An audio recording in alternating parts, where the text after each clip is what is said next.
Polícia prende 3 homens suspeitos de assassinarem um mototaxista em Lusiânia. E você vai ver também. Suspeito de matar 2 homens com veneno de rato é preso em Águas Lindas. Saneago envia documento ao Ministério Público alertando sobre as cidades em que pode faltar água. E a festa em Santo Antônio do Descoberto mobiliza milhares de fiéis em homenagem ao padroeiro da cidade. É agora, no Jornal Anhanguera, segunda edição.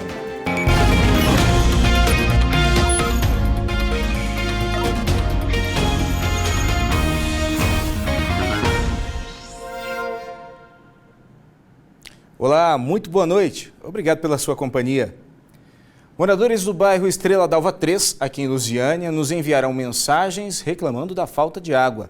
Por isso, hoje, a equipe do repórter Fábio Melo, que está aqui ao vivo com a gente, foi até a casa desses moradores. Fábio, conta pra gente o que é que você encontrou por lá. Boa noite para você. Boa noite, Liardi. Boa noite para todo mundo que acompanha o Jornal Anhanguera, segunda edição. Pois é, a gente foi lá para ouvir a reclamação dos moradores e fomos recebidos por uma dessas moradoras, que é a Daiane. Ela abriu a porta da casa dela para nós e mostrou o drama, os problemas que ela está enfrentando por conta da falta d'água. Segundo ela, vai completar 3 dias que não chega uma só gota d'água em nenhuma torneira lá da casa dela. Então, vamos acompanhar aí o que é que ela disse, o que é que ela contou para a gente sobre esse problema. Dá um total de 3 dias sem água. E como que vocês estão se virando? Como é que passa esses 3 dias sem água? Quem tem água em casa, tem a cisterna, que está cedendo para os outros. Inclusive para mim, eu consegui pegar aqui com a minha vizinha, o pessoal ali também pegou com o vizinho. E é assim que a gente está se virando. Pela bondade dos vizinhos, eles acabam cedendo água para nós. Pois é, Daiane, a gente foi atrás da Saneago para saber o que está provocando essa falta de abastecimento. E segundo a companhia, isso foi provocado pela queima de um transformador. Esse transformador era responsável por fornecer energia ao sistema que bombeava a água aí para a região do seu bairro e até alguns outros bairros que estão no entorno do Estrela d'Alva 3. A companhia de abastecimento disse para a gente que já entrou em contato com a Enel para consertar esse transformador e que assim que o problema for resolvido, o abastecimento volta ao normal. A previsão é que durante essa sexta-feira isso aconteça. Giliardi? Que situação complicada para esses moradores, hein, Fábio? A gente está aqui acompanhando e torcendo para que esse prazo de fato seja respeitado e para que tudo dê certo. Mas agora tem uma outra situação, né? O Ministério Público enviou também um documento para a Saneago falando de uma outra questão, que é um alerta para as cidades aqui do entorno, para as cidades goianas, que podem sofrer com a crise hídrica. São 45 cidades, é isso mesmo?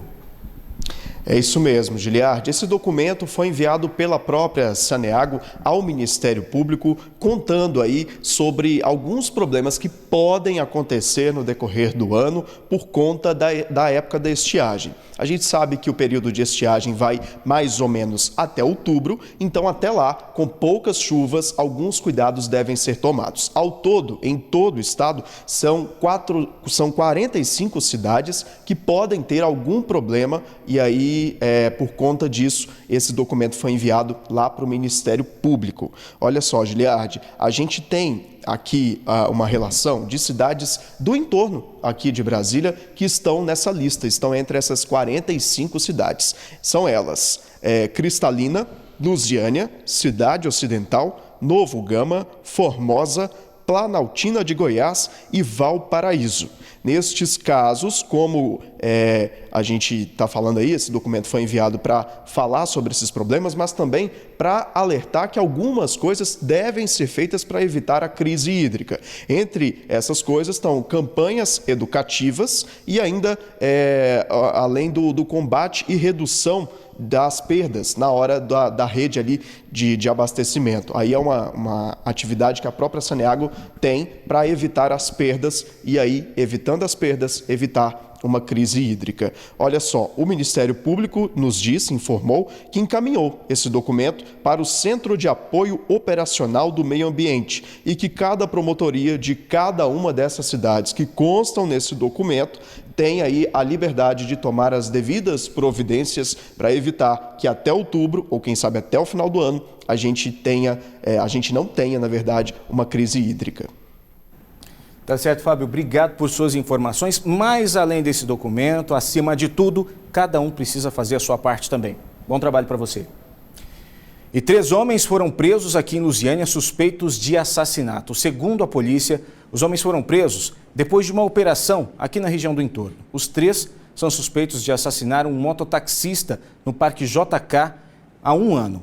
Eles foram levados para o CPP de Lusiânia e devem ficar à disposição da Justiça. E a polícia prendeu hoje um homem suspeito de atacar mulheres em Formosa. João Carlos dos Santos, de 18 anos, foi preso depois de ser reconhecido por mulheres vítimas de assaltos e abuso sexual. Segundo a polícia, ele abordava as mulheres armado com revólver.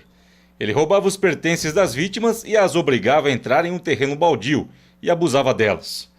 Ele deve responder por assalto à mão armada e estupro.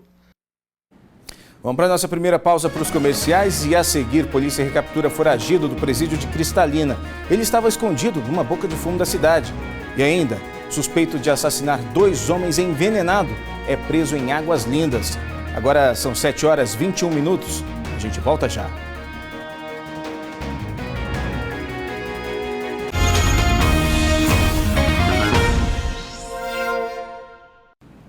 Estamos de volta com o Jornal Anhanguera, segunda edição, e em Cristalina, a Polícia Militar descobriu um ponto de venda de drogas. 2 homens foram presos, um deles foragido do presídio da cidade. O local foi descoberto depois de um trabalho de inteligência das polícias militar e civil em Cristalina. 2 homens foram presos. Um deles é foragido do presídio da cidade. Ele era procurado desde o fim de maio. Também foram apreendidos telefones celulares, balança de precisão e pasta base de cocaína. Os 2 foram conduzidos para a delegacia de Cristalina. E olha essa, em Águas Lindas, um outro homem foi preso, suspeito de assassinar as vítimas, envenenando. Segundo a polícia, Devanildo da Silva Ferreira teria assassinado 2 homens na cidade por envenenamento. Ele teria colocado chumbinho de matar rato na bebida das vítimas. O crime aconteceu no começo do mês. O suspeito foi encaminhado para a cadeia pública da cidade. E uma operação da Polícia Civil prendeu uma quadrilha que aplicava golpes em idosos em todo o país. Logo nas primeiras horas do dia, 60 policiais civis do DF já estavam nas ruas de São Paulo atrás dos criminosos. 7 pessoas suspeitas de aplicar golpes em idosos de todo o país foram presas e levadas para o Departamento de Investigações Criminais de São Paulo. Na casa dos investigados, os agentes encontraram uma arma de fogo, máquinas de cartão, dinheiro, vários cartões das vítimas e uniformes falsos da polícia. Munição de 12, carregador, camisa da Polícia Civil, munição 9mm, muito cartão aqui. Segundo os investigadores, o grupo viajava pelo país e morava nas cidades por 1 semana, só para aplicar os golpes. A quadrilha instalava chupacabras em caixas eletrônicos para roubar dados e prender cartões. Também colocava um adesivo com o número falso da central de atendimento do banco. Quando o idoso ligava para pedir ajuda, na verdade estava falando com um membro da quadrilha, que conseguia arrancar informações pessoais e até a senha do cartão. 4 pessoas já tinham sido presas em abril pelos policiais da Delegacia do Lago Norte. Imagens das câmeras de segurança mostram um bandido abordando uma cliente num banco da QI3.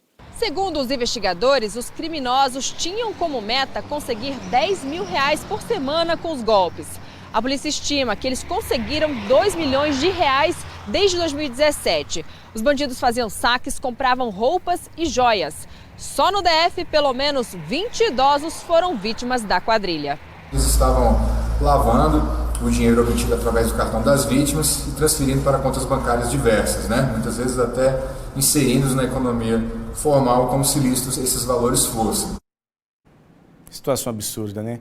Veja a seguir, festa em homenagem ao padroeiro da cidade mobiliza milhares de fiéis em Santo Antônio do Descoberto. Agora são 7h26. Continue com a gente.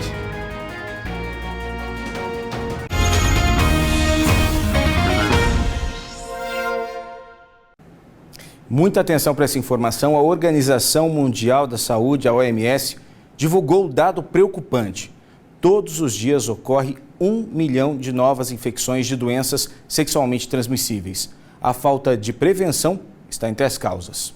Muita gente tem deixado de se prevenir contra as doenças sexualmente transmissíveis. Para esse infectologista, a população tem baixado a guarda. Muita gente pensa que as doenças sexualmente transmissíveis são coisas do passado. Ficou mais fácil contatos sexuais, seja por aplicativo, seja por chats de celular, mais fácil contato com outras pessoas que às vezes eles não têm a mínima relação, não conhecem, não sabem nem quem é, e que tem contato uma vez, uma exposição sexual à noite, e depois cai a ficha de que aquilo podia ter levado a uma infecção sexualmente transmissível. De acordo com a Organização Mundial da Saúde, a OMS, todos os dias ocorre 1 milhão de novas infecções de 4 doenças sexualmente transmissíveis: sífilis, clamídia, gonorreia e tricomoniase, doenças silenciosas e que não têm sintomas. O especialista conta que muita gente ainda tem vergonha e por isso não busca ajuda.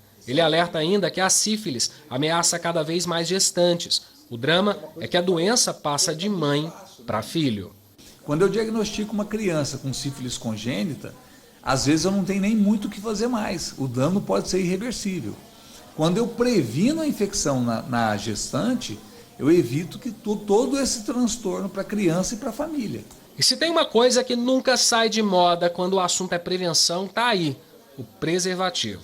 E ainda existe uma outra alternativa de prevenção, esse remedinho aqui, o PrEP, profilaxia pré-exposição. A pessoa tem que ser HIV negativo e tem que tomar um comprimido desse por dia para diminuir as chances de infecção pelo HIV. Embora o jovem seja o principal grupo de risco, é preciso lembrar que ninguém está imune. Qualquer um pode pegar uma DST. E a prevenção é simples. É a camisinha e ela pode acrescentar ainda uma medicação. Então as formas de prevenção são bem fáceis, gratuitas. A gente distribui camisinha de graça na unidade, nas unidades de saúde, e uma forma de prevenção simples e barata. Os testes de HIV são feitos de graça na rede pública, basta procurar qualquer unidade de saúde, e também são oferecidos de graça preservativos.